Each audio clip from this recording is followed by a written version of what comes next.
আজকে প্রধানমন্ত্রী এতদিন পরে বলছেন তার আলোচনার দরজা খোলা।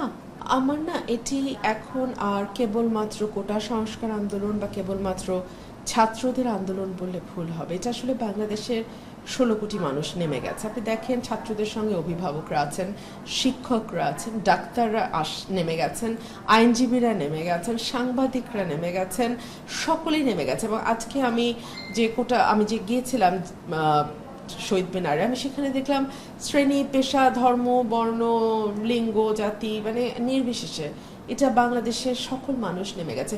ছাত্র হত্যাটা না কেউ নিতে পারছে না। আপনি আবু সাইদের হত্যা বলেন আর আপনি মুগ্ধর হত্যা বলেন, আমরা আমরা একটা হত্যাও আসলে নিতে পারছি না, আর সম্ভব না। আর আজকে প্রধানমন্ত্রী এতদিন পরে বলছেন তার আলোচনার দরজা খোলা।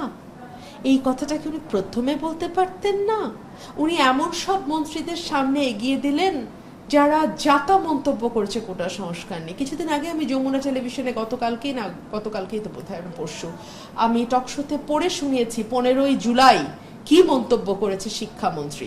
তাদেরকে আপনি আলোচনার জন্য সামনে এগিয়ে দিলেন কেন?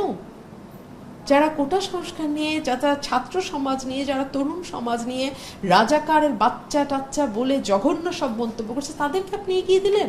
মানুষকে এত অবজ্ঞা করা ঠিক না। দেশের মানুষকে অবজ্ঞা করেছে এই সরকার, এর সমুচিত জবাব এখন মানুষ দিচ্ছে।